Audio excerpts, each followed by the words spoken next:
এই পর্যায়ে মঞ্চে ডাকবো 2026-এর দেশ সেরা মেধাবী পাখিকে। পাখি আপনাকে মঞ্চে আসার জন্য অনুরোধ করছে। পাখিকে সম্মাননা প্রদান করবেন আমাদের প্রধান অতিথি জনাব সুলতান মাহমুদ বাবুল সাহেব। পাখি, তুমি কি কিছু বলতে চাও? আসসালামু আলাইকুম। আজকে আমি এই সাফল্যের মুখ দেখতে পাইছি আমার মা, বাবা ও শিক্ষকদের জন্য, বিশেষ করে আমার বাবা রহিম মিয়া। আমি আজকে তার সম্পর্কে কিছু বলতে চাই। যেখানে আমার জন্মদাতা মা বাবা আমার জঙ্গলে ফালায় দিছিল, সেখানে এই রহিম মিয়া আমার বুকে তুইলা নিছিল।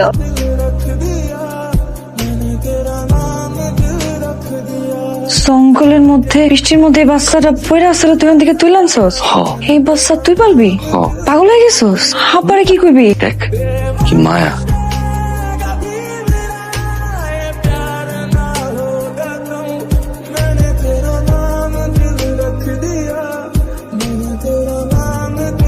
মাশাআল্লাহ, দেখছো টাকাই আছে। এখানে তো একটা নাম রাখা দরকার। কি নাম রাখবো? হ্যাঁ, ওর নাম পাখি রাখি। পাখি। আরো আরো কিরে, তুই কি করস? এমনি আইছিলাম আর কি দেখা করতে। ঘুরতে তোরা কইছি এই বাড়িতে না আসতে, তোর বাড়ি ঘর নাই, তুই সারাদিন এখানে পড়ে থাকো। চল চল বসে, চল যাই। এই বাচ্চা কান দেখার, এই এটা কার বাচ্চা? আবার ওই পাশের বাড়ির ভাবির বাচ্চা এইখানে। আমি কিছু বুঝি না, আমি ফিডার খাই। এই এটা তোর আগের ঘরের বাচ্চা, তুই বিয়ে করছিস? কি উল্লো পাল্টা কথা কর। আমি বিয়ে করছি, বাচ্চা করতে হইব। অবশ্যই বিয়ে করছিস, তাহলে বাচ্চা এলো কোথা থেকে? গত শুক্রবার দিন যে বৃষ্টি হইলো না, পুকুরের যে বাসা অনেক কান্নার আওয়াজ, পর টর্চ দিয়ে খুঁজছি, দেহে বাচ্চা। দেন চেহারাটাই কি মায়া। পর লই এসে কান্নাকার বাচ্চা আইলে দিয়ে দিব। আমার কি সর্বনাশ হয়ে গেছিল। আমি আমি আমার মেয়ের বিয়ে দিতে চাইছিলাম, ওর সাথে আমি বিয়ে দিতে চাইছিলাম। আল্লাহ আমার বড় বাচ্চার বাঁচাইছে। আমার জীবন থাকতে, আমি জীবিত থাকতে তোর সাথে আমার মেয়ের বিয়ে দিব না। মরে যান। কি জীবন থাকতে যেহেতু বিয়ে দিবেন না, তো মরে যান।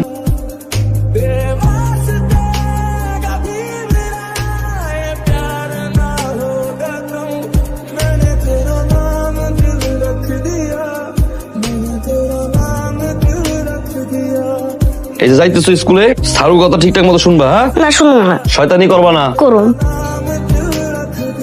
দুষ্টামি করুন। সত্যি সত্যি মিথ্যা করে কিন্তু দাঁত পুড়ে দেবে সামনে। কেমন আছিস? ভালোই, তুই কেমন আছিস? আছি। পাখি মায়ের চুলটা তো ভালো করে বাঁধতে পারে নাই। এই প্রত্যেক দিনে খারাপ থাকিস কি জন্য? তোর নাম বলছে বাড়ির বাইরে না আসতে। আরে খাটাসের সাথে কি আর বাড়ির বাইরে আসবি না। আচ্ছা, আমি না প্রত্যেকদিন স্কুল যাওয়ার সময় দেখি ওই আন্টি তোমার দিকে তাকে আসছে, আবার তুমি তার দিকে তাকে আসছো, কিন্তু কিছু করে না। ঘটনা কি? ভালোবাসা করো নাকি? করি। তাহলে বিয়ে করো না কেন? প্রত্যেক ভালোবাসার গল্পে আম্মা একটা করে ভিলেন থাকে। আমাকে ভালোবাসার গল্পে এই শালার দাদু সে ভিলেন। হে মারা যাওয়ার আগ পর্যন্ত নাকি বিয়ে দিব না। তাই আপনি কবে মরবেন? কানে শুনি না, জোরে বলো। আপনি কবে মরবেন? আপনি মরে তো বাপের বিয়েটা হয়। বাপের মতন ফাজিল হইছো না? হ্যাঁ, আমি মরলে তারপর ইন্নালিল্লাহ পড়বা, তারপর বাপের বিয়া করবো। ও মা, এগুলো করুন না। তো কোশ্চেন যদি বেঁচ থাকতে আপনার মেয়ের সাথে আমার বাবার বিয়ে দিবেন না। পাকনামি করো, বাপের মতো পাকনা হইছো না। আপনার কি আছে? আপনি মরে তো বাবার বিয়েটা দিতে পারি। থাপ্পড় দিয়ে তোর দাঁত ফালাই দিব, ফাজিল মেয়ে। থাপ্পড় দিব? থাপ্পড় দেবেন? একদম ইজ্জে মাঠে ফেটে দিব। পাড়া মারতো এটা দে, কেমন সাহস। হ্যাঁ, ফেটে দিছি।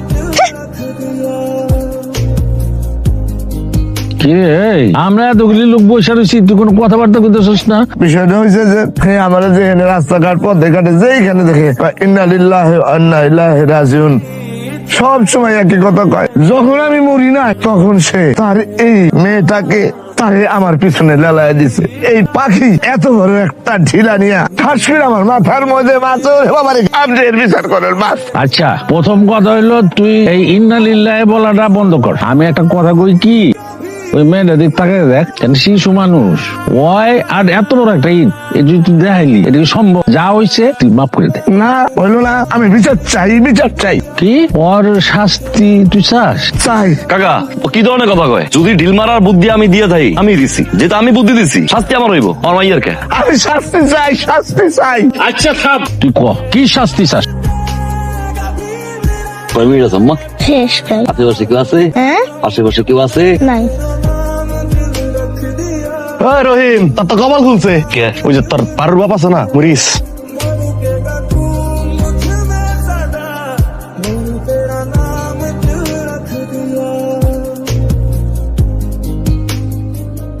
তাহলে চলো আমরা তিনজনে একসাথে ঘুমাই। চলো তোমরা ঘুমাও, আমি যাই না। তোরা ঘুমা মানে আম্মা তোমার বুকে নিয়ে না ঘুমালে তোমার ঘুমায় না। আমি তো তোমার মুখে মুখে ছাড়া ঘুমাতে পারি না, কিন্তু কি করব, আন্টি কইছে তোমাকে একসাথে থাকতে, আমি গেলাম। আম্মা একটু পর যাও। হয়েছে আর এত ঢং করতে হইব না, পরে নিয়ে গেলাম আমি। কি শুরু করছো? আপনার সাথে তুমি ঘুমাইতে পারি না। এত সাধনার বিয়া আর এখন বউ রেখে আবার কি? ভালো লাগে না ওর সাথে। আমার দিকে তাকা। কি ভালো লাগে না? লাগে তাহলে আমার এটা কইতাছিস কেন? ও থাকলে ভালোই না। মার দিমু কিন্তু।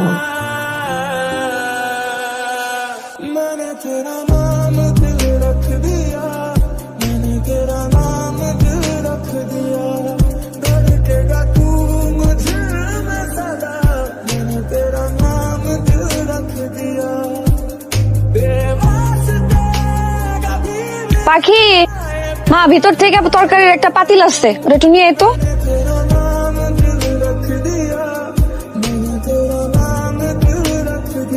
পাখি পাখি কেউ আছেন? ও পাখি আব্বা। সব রিপোর্ট দেখে মনে হইতেছে মাথায় একটা টিউমার হয়েছে। টিউমারটা মাথার সাইজ অনুযায়ী অনেক বড় হয়েছে। ইমিডিয়েটলি টিউমারটা অপারেশন করতে হবে। এক কাজ করো, ওরে নিয়ে ঢাকায় যাও, ঢাকায় গিয়া মেডিকেলে ভর্তি করো।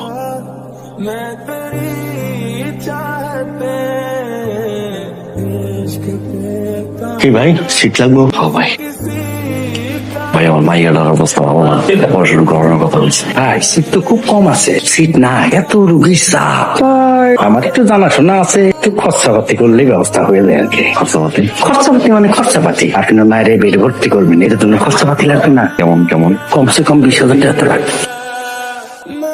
লাইনে যাই। আরে ভাই লাইনে খাড়াই লেখে অপারেশন থিয়েটার যাইতে পারবেন না। শুনেন, মায়ের চিকিৎসা করাবেন, অপারেশন করাবেন, 20,000 টাকা খরচ করবেন না। ভাই 2,500 টাকা দিয়ে ব্যবস্থা করে দেন। ভাই আমার সাথে ফাইজলিং করতেছে। 2,500-3,000 টাকা দিয়ে ওই বেডশিট আর বালিশের কভার, ওই যে ফ্লোরে যখন মানুষজন থাকেন ওরকম ফ্লোরে শুয়ে থাকে। শোনেন, সরসল মানুষ, আপনার কথা আমার ভালো লাগছে। আপনার জন্য সর্বশেষ 15,000 টাকা, এটা যদি হয় তাহলে আমরা তলব করেন।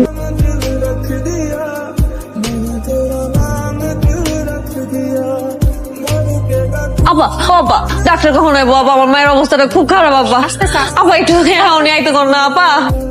লাভ নাই, ওয়ার্ডে ভর্তি রোগীর আগে অপারেশন করব নাকি যারা বারান্দায়? তাই কইতাছি এখনো সময় আছে, মায়েরা চিকিৎসাটা করো, টাকা পয়সা খরচা করো, অপারেশনটা করাও। তাই রে, আমার টাকা পয়সা থাকলে মাইয়াটার তো আমি রাখতাম না ভাই। পছন্দ এটাকে আমার টাকা নাই ভাই, একটু ব্যবস্থা করেন না, আল্লাহর দোহাই লাগে ভাই। রাখো মিয়া, এখানে আবেগ টাবেগের কোনো দাম নাই, আবেগ দিয়া জীবন চলে না। মায়া মইরা গেলে লাশ নিয়ে যাইতে গেলেও কিন্তু পাত্তি খরচ করা লাগবে।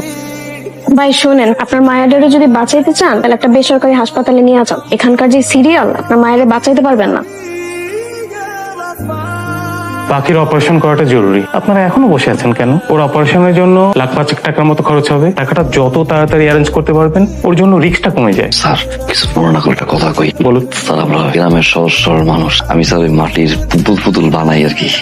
10 টাকা 20 টাকা করে বেশি, বছরে একবার মেলা হইলে বেচা কিনা ভালো হয়। স্যার আমরা গরিব মানুষ তো, 5 লাখ টাকা অনেক টাকা, কমাইতে পারবেন স্যার? দেখুন, বিষয়টা তো আমার হাতে না, টাকাটার ব্যবস্থা করতেই হবে। এই টাকা আসলে ভাই, এই টাকা দিয়ে এত মাইয়ারে তুমি ভর্তি করে ফেলাইলা, এখন এতগুলা টাকা তুমি কই পাইবা? কেউ না কেউ তো আছে না, সাহায্য করবো। মাংসের কাছে হাত পাত ভিক্ষা চাও, তাও আমার এটা বাঁচো।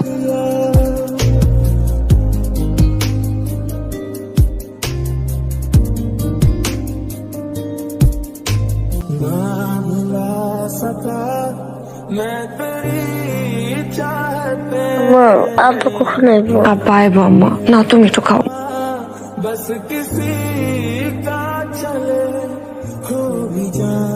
দর্শক, এই সেই ভাইরাল শিশুটি যে 100 পশু পাখির উপরে ডাক দিতে পারে। আমরা এখন তার মুখেই শুনবো সে কি কি পশু পাখির ডাক দিতে পারে। দর্শক আপনারাই দেখলেন এইটুকু বাচ্চা কত রকমের কণ্ঠ দিতে পারে। এইরকম আরো ভাইরাল নিউজ দেখতে আমাদের সাথেই থাকুন। পাইছো?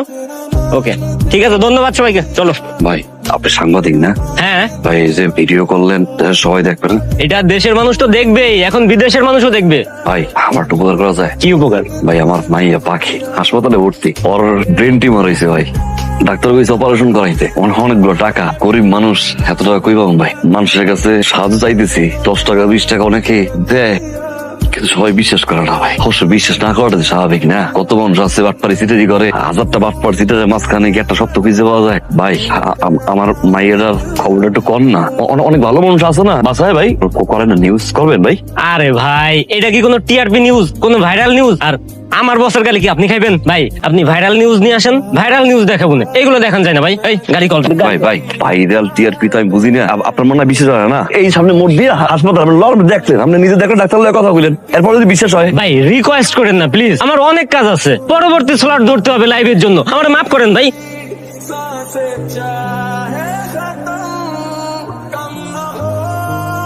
আব্বা এত কইলো যে কালকে অপারেশন না করলে আমি মরে যাবো। কি কইছে তোমারে? পৃথিবীতে কোনো বাপ বাইসে থাকতে কি মাইয়ারে কবর যেতে দেয়? চলো অ্যাবর্শন করাই। শোনো না, একটা সন্তান আল্লাহ আমাদেরকে দিয়েছেন, তারে আমরা এইভাবে মাইরা ফেলাবো?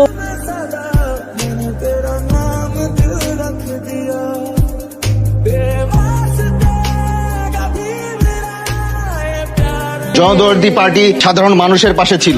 এই মেয়েটার পড়ালেখার দায়িত্ব, বড় হওয়ার দায়িত্ব পর্যন্ত জনদরদি পার্টি।